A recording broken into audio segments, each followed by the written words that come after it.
Oke, halo semuanya. Selamat datang di channel Info Anime Update. Episode ke-6 dari manga Boruto to Blue Vortex. Sebenarnya ceritanya sendiri lumayan cukup menggantung nih.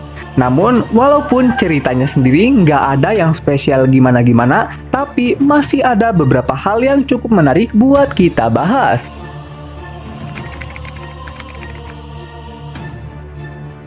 Melihat Shikamaru duduk di kursi Kage, memanglah plot twist yang luar biasa. Tapi ternyata kebenaran di balik gelar Kage miliknya itu rupanya juga tersimpan sebuah rahasia yang juga luar biasa. Dan rahasianya itu ternyata Shikamaru adalah seorang Hokage yang lagi magang loh. Wah, kok bisa begini ya? Dan ceritanya sendiri begini. Jadi pada saat Shikamaru tengah melapor pada sesepuh Konoha tentang tindakan Boruto yang menyelamatkan desa Konoha dari Shiko dan pasukan Yubinya, seketika para sepuh ini mengatakan kebenaran bahwa Shikamaru menjabat jadi Hokage bukan karena dia ingin menggantikan sosok Uzumaki Naruto dan menjadi Hokage yang ke-8. Jelasnya, Shikamaru di sini jadi Hokage bukan karena dia ingin memimpin desa Konoha, tapi dia ingin memakai kekuasaan Kage untuk mencari Uzumaki Naruto. Dan setelah dia menemukan Naruto, lalu dia telah menjabat selama 3 tahun, maka Shikamaru akan melepas jabatannya itu dan menyerahkannya kembali pada Naruto.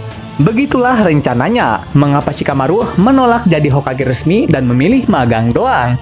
Pantesan episode ke-6 dari Boruto to Blue Vortex ini berjudul 3 tahun. Mimin kira 3 tahun apaan? Dan cover dari manganya menampilkan Shikamaru. Plus tulisan di samping Shikamaru mengatakan, Kage Genius sekarang memimpin Konoha. Ternyata semua itu dimaksudkan tentang rahasia Shikamaru toh. Oh ya, ngomong-ngomong tentang memimpin Konoha, sepertinya dikarenakan situasi Konoha saat ini sedang dalam keadaan gawat darurat gaswat, juga nggak ada kandidat Hokage yang lebih bagus dari Shikamaru. Besar dugaan, Shikamaru emang bakalan resmi jadi Hokage yang ke-8. Jadi, mungkin walaupun saat ini Shikamaru masih berstatus Hokage magang, tapi nantinya Shikamaru mungkin bakalan beneran jadi Hokage ke-8. Dan akhirnya terjawab sudah gitu. Misteri mengapa di patung Hokage nggak ada wajah Shikamaru? Ternyata penyebabnya karena Shikamaru sendiri hanyalah Hokage yang magang.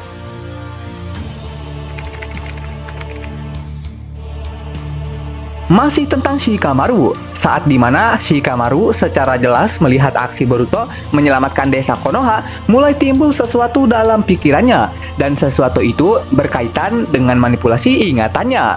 Sebelumnya, di chapter 5 kemarin, kita sempat diperlihatkan tentang Amado yang berteori bahwa ingatan yang dia miliki saat ini telah dimanipulasi oleh seseorang. Dan rupanya, teori Amado ini membuat pikiran Shikamaru lebih terbuka. Dia yang tadinya percaya bahwa Kawaki adalah anak Naruto, sekarang jadi meragukannya. Karena berbagai aspek yang membuat teori manipulasi ingatan ini, Shikamaru dengan berani menyimpulkan bahwa alasan Boruto menyelamatkan desa dikarenakan Boruto adalah anak asli dari Naruto Uzumaki. Nah, inilah baru Shikamaru yang kita kenal. Kalau ada sedikit teori, langsung saja dibuktikan. Tentunya, Shikamaru bisa yakin begini dikarenakan beberapa faktor pendukung. Seperti, kadangkala Shikamaru merasa ada yang janggal tapi nggak tahu apa. Lalu, Shikamaru pun juga tahu bahwa tubuh Kawaki adalah tubuh hasil modifan dari Amado. Juga karena ada sedikit pengaruh dari teori Amado. Dan terakhir, dikarenakan Shikamaru melihat aksi Boruto menyelamatkan desa Konoha. Dan juga mungkin karena Shikamaru secara langsung melihat si Kawaki yang menolak keberadaan si Mitsuki. Membuat segalanya makin yakin kalau sesuatu pasti telah dirubah. Rasain tuh Kawaki anjim, lagian mau nyamar jadi orang tapi masih bawa sifat aslinya. Begini kan jadinya. Aduh. Ya semoga aja bisa segera diketahui kebohongannya, biar Mimin ini nggak kesel mulu lihat nih orang mainin peran jadi orang lain tapi nggak sesuai dengan naskahnya.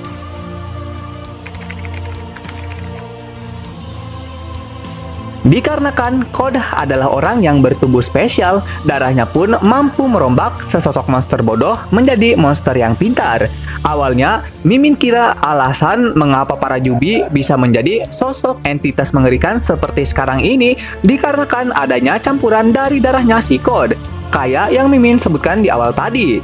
Tapi, menurut teori Boruto, para Jubi bisa menjadi sosok yang mengerikan seperti sekarang ini bukan dikarenakan campuran darahnya si Code, tapi dikarenakan adanya campuran tanda cakar yang tertanam dalam tubuh Jubi itu. Karena tanda cakar itu berasal dari karma, dan karma itu berasal dari Otsutsuki. Sehingga ketika para Jubi tertempel tanda cakar yang berasal dari Otsutsuki di tubuhnya, tanpa disadari sang perombak, Jubi itu menyerap tanda cakar ini, dan akhirnya menciptakan kepribadian. Makanya, sang Jubi bisa ngomong ketika melihat sosok Otsutsuki, dikarenakan Jubi itu telah menyerap sedikit tanda cakar. Begitulah kira-kira teori Boruto. Dan lagi-lagi, misteri kenapa tanda cakar itu bisa melebar dan para Jubi jadikan sebagai outfit, mungkin bertujuan untuk terus mempertahankan kepribadian atau pikirannya. Kalau gini berarti apa mungkin? Semisal tanda cakar di tubuh para Jubi dihancurkan ataupun dilepaskan, mereka ini bakalan menjadi monster bodoh kembali, yang hobinya tahu makan doang. Kira-kira bakalan begini nggak ya? Ya, fungsi dari outfitnya sendiri nggak berbeda jauh kayak ke-6 Pain yang dihidupkan kembali sama Nagato melalui besi hitam. Dan saat besi hitam itu dilepas, maka Pain pun akan mati kembali. Nah, kira-kira begini bukannya fungsi dari outfit tanda cakar yang dikenakan para Jubi?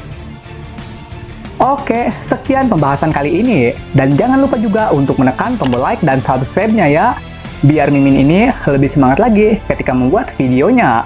Dan agar kalian juga bisa mendapatkan update video terbaru mengenai berbagai pembahasan menarik seputar anime di channel ini. Dan sampai jumpa lagi di video selanjutnya. Dah!